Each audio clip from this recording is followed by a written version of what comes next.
endorsement of the 4 Ps pact.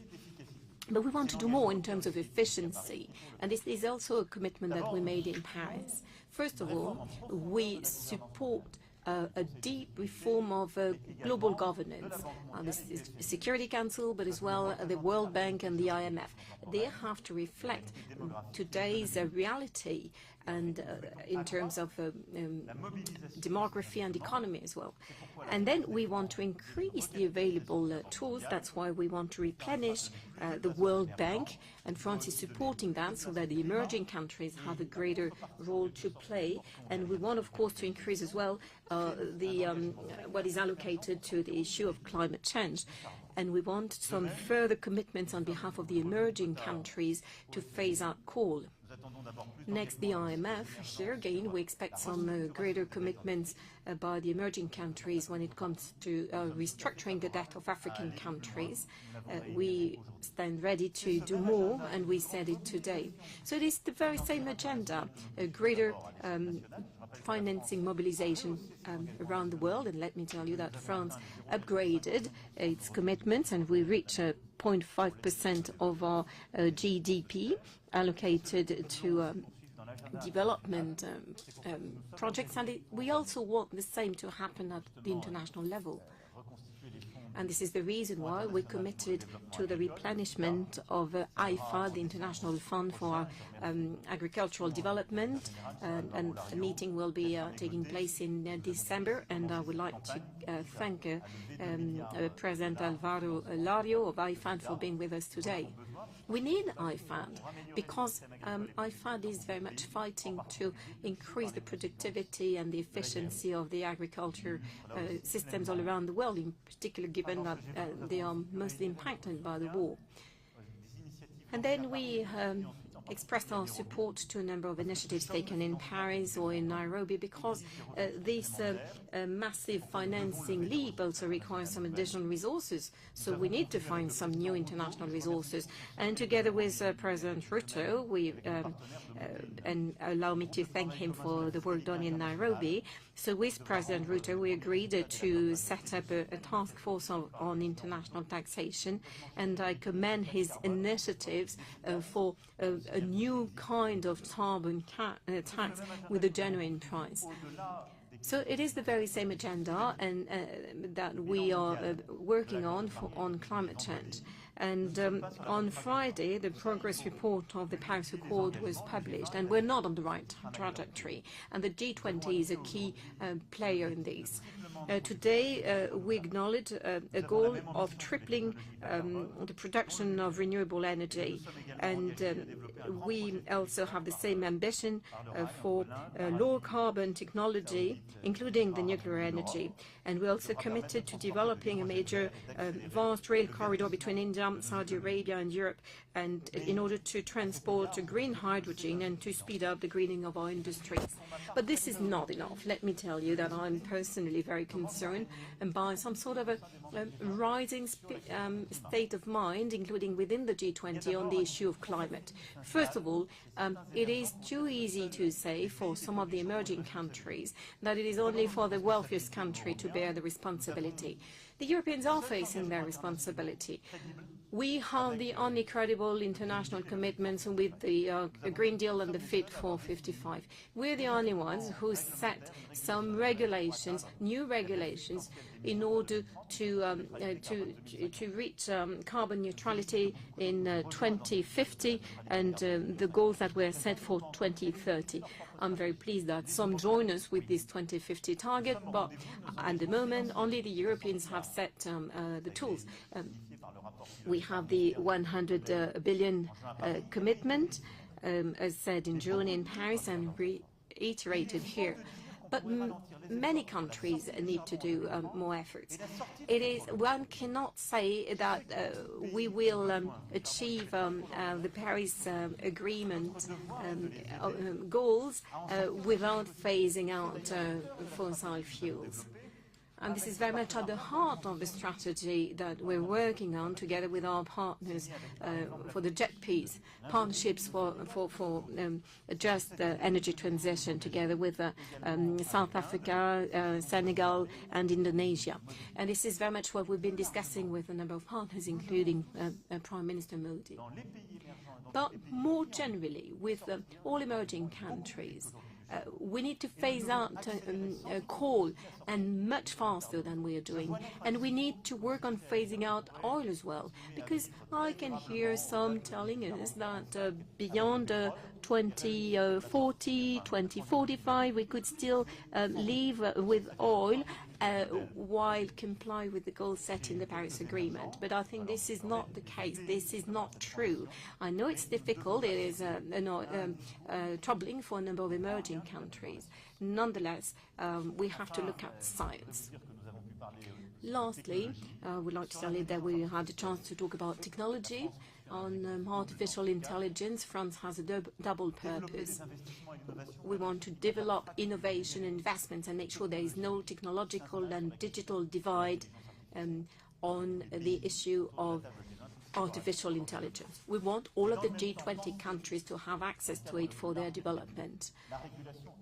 And in addition, it is absolutely necessary to regulate these technologies, make sure that there is no fake or manipulation of information and anything that would threaten our democracies. So we support the idea of international regulations, and just like we did on minimal taxation and in other topics, we work together with the OECD, and together with Canada in particular, we launched a partnership for international artificial intelligence, and together with the support of the OECD. And the OECD can gather the international community beyond its members, and it is very much necessary for the purpose of regulating IA.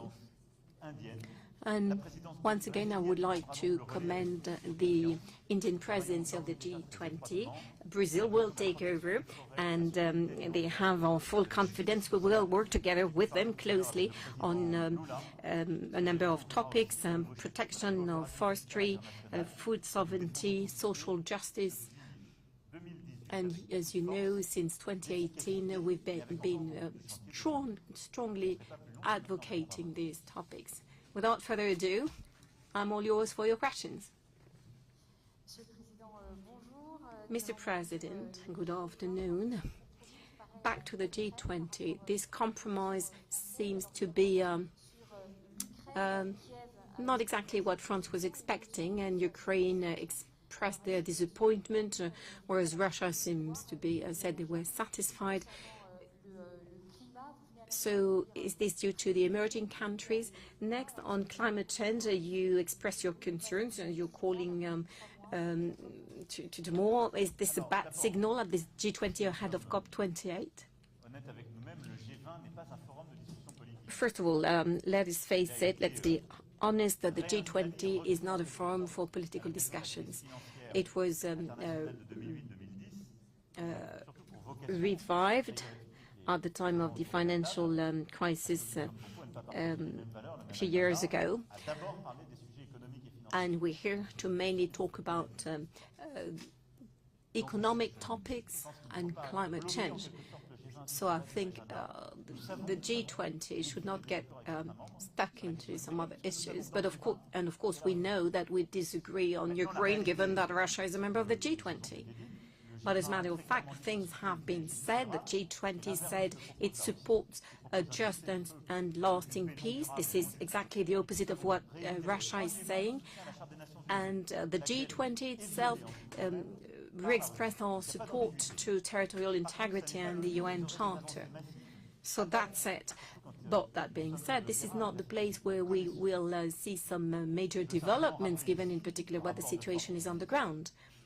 And we have here 16 members of the G20 who voted, approved all the resolutions that condemn Russia, 3 abstained and 1 voted against. And of course, this is Russia. So Russia precisely is in a very isolated position at the G20. Nonetheless, this is not the place for major diplomatic moves. On climate change, I think there is one point, financing, on which we've achieved some major progress, and this is essential, I believe. And I believe we collectively contributed to it. And France, with this summit that we organized back in June with the Pact for the Peoples and the Planet, I believe was helpful for the Indian presidency. But let me sound the alarm. We're not there yet, and I can feel this little tune growing from on different sides, and we have to speak the truth, talking to the emerging countries. It is expensive for us as well.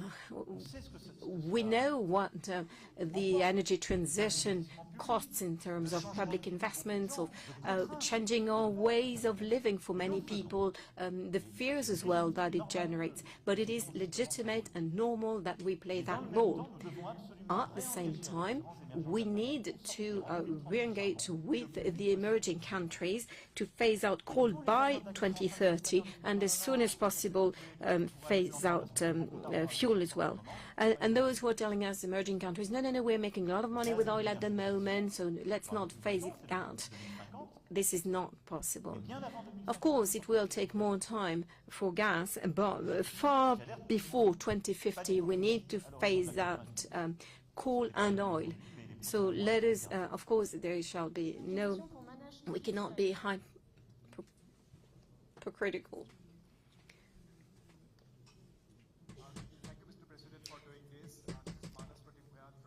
Merci, Monsieur le Président.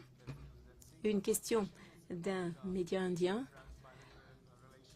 How do you see the overall trajectory of India-France strategic partnership in the context of the fragmented geopolitical environment? India has decided to procure Rafale fighter jets for the Indian Navy. When can we expect announcement of a deal in this regard? And lastly, in fact, how do you see the overall presidency of India? Thank you. Thank you so much. Look, first, I think we have a very strong. Tout d'abord, nous avons un partenariat stratégique extrêmement dynamique. Nous avons un partenariat de défense très fort. Nous l'avons renforcé ces dernières années. La visite qu'a effectuée le Premier ministre indien à Paris le 14 juillet était un moment essentiel dans ce partenariat. Le peuple français était très fier de cette visite. Les Français ont ressenti cette amitié et ce respect pour votre pays. Et nous avons signé davantage de contrats. On all the different parts of our defense roadmap, additional contracts and procurements in the months and years to come. On space, we decided a new common partnership. On nuclear, civilian nuclear industry, we have an existing roadmap and we add additional milestone and we will follow up in the weeks to come. And on infrastructure, on economy, on startups, on technology, on transportation, and a lot of sectors, on culture as well, obviously, we will follow up. So I think our partnership from a bilateral point of view is reaching records in all the different sectors. This is why this partnership is not just a bilateral partnership. But I think the actual evidence of a stronger intimacy in terms of strategy for the region and the world. I think we do have the same view that we have to preserve balances in this current environment. We have to resist to the fragmentation of this world. And we have to work together to provide solutions to the rest of the world on what makes sense. It was exactly the philosophy we promoted when we launched together with Prime Minister Modi in 2018, the Solar Alliance. The International Solar Alliance is exactly one of the best evidence of this philosophy. This is exactly the same we did yesterday together with the Emirates, Saudis and the US and some other colleagues on this corridor from India to Mediterranean Sea. And this is exactly how we worked hand in hand with your Prime Minister for this presidency, with the Paris Summit and this presidency to prepare and create dynamic on a lot of topics from climate to financing. I think this presidency, in this current environment and this fragmented world, with a lot of difficulties, is a very important positive momentum on these critical issues. This is why I do thank you, Prime Minister, and I'm committed to this common agenda, bilateral, strategic and international. Philippe Ricard du Monde. Merci, bonjour. Juste une question à propos du Niger. A question Je voulais savoir about comment vous Niger. I réagissez would aux like to know accusations de what la the junte reaction is to the qui soupçonne la France, qui accuse la France de préparer une intervention militaire contre le Niger, d'une part, et d'autre part, savoir où en sont les discussions, les réflexions du côté français sur un redéploiement des troupes françaises dont la junte exige le départ. Est-ce que c'est un redéploiement à l'intérieur des frontières du Niger? Est-ce que c'est un rapatriement de certaines forces? Si vous pouviez donner des précisions. Merci. Merci beaucoup. La France, les forces françaises ont été mises en place sur le sol du Niger à la demande du Niger. Et nous sommes là pour lutter contre le terrorisme à la demande du Niger et de ses instances démocratiquement élues, à savoir le président Bazoum, son gouvernement et son Parlement.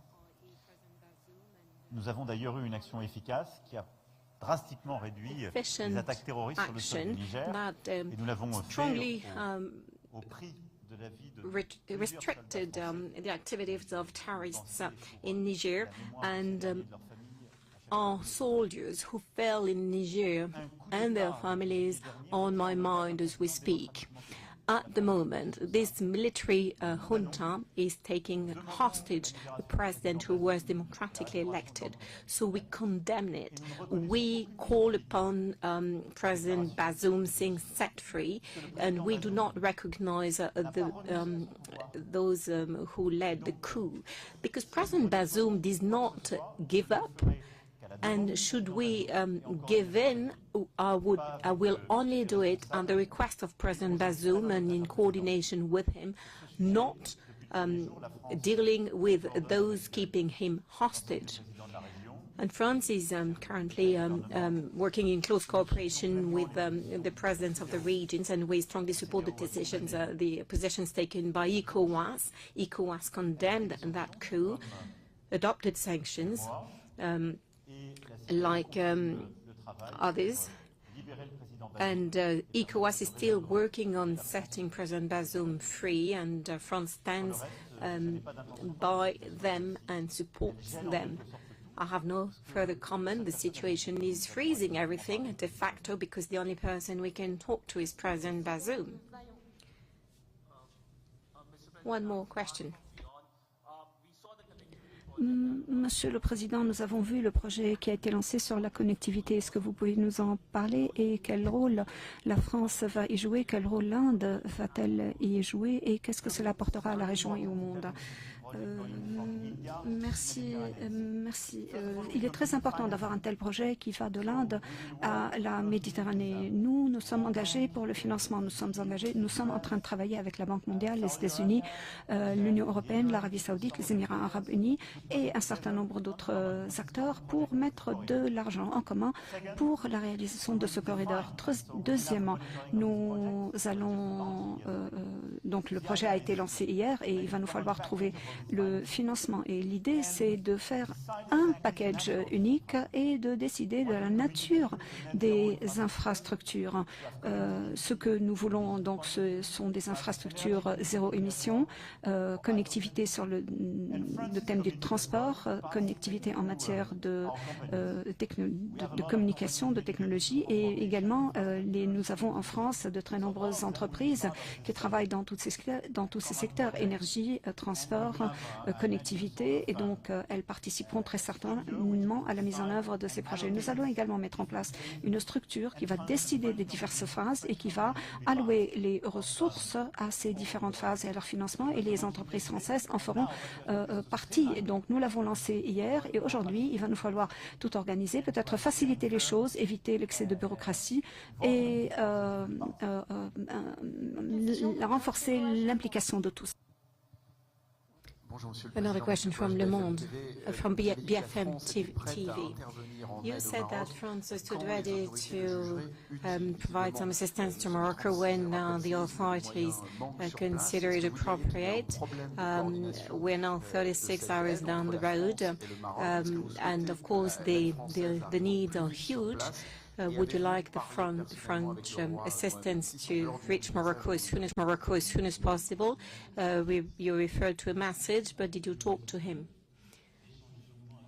Thank you very much. I had a long discussion with His Majesty the King a few days ago, ahead or before the earthquake. He was then on the plane or on the ground when we texted each other, and I sent him a letter. First and foremost, we want to do what is useful to the Moroccan people, and allow me once again to express our solidarity. My thoughts also go to the millions of binationals, people who are both French and Moroccans, who live in France or in Morocco. This is very much impacting all of us. The Foreign Affairs in Paris or Crisis Center, Ministry of the Interior, Defense Ministry as well, they're all working on that and they're available. The Moroccan authorities know exactly what we can provide and when. So, but that, of course, it is now in their hands. It is the local authorities who know what is useful and who can coordinate. So we stand available and we put everything together. And the second when they ask, we will deploy. But of course, it is for the Moroccan authorities to make the necessary decisions depending on what is happening on the ground, and they're rightly doing what is necessary to properly organize things. Then, in parallel, we are trying to mobilize and get organized, and this is the reason why this morning I talked to the representatives of the IMF and the World Bank and the President of the European Commission and the Chair of the African Union to mobilize at an international level a broader international support to prepare for a speedy reconstruction. So I believe we're doing our utmost from where we are by telling Morocco that we stand available, and I fully trust the Moroccan authorities for being as organized as necessary. And once again, let me express our solidarity and our friendship.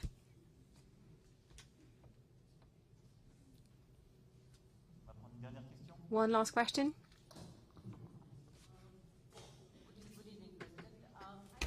Bonjour, Monsieur le Président. Je voudrais savoir combien a-t-il fallu à tous les membres du G20 pour parvenir à un consensus sur la déclaration de Delhi. Vous avez également dit que la Russie devrait faire partie, ne devrait pas sa place au G20. Est-ce que vous pourriez nous en parler un peu? Donc vous avez dit que le G20 était une plateforme économique.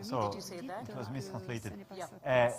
Two remarks. First, I have to confess, perhaps it took some time to our Sherpa, but it was agreed when we arrived at the leaders' level.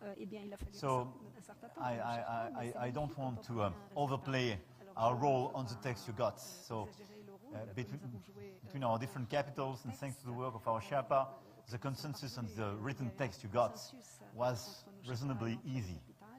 I mentioned during my remarks and my introduction what is a success and where we have room to improve, and I will not repeat it. As for Russia and G20, to be clear, my point was to say the core business of this forum is economy and coordination on global affairs, so economy, finance, climate, and these critical issues, but the core business is not stability and security and peace.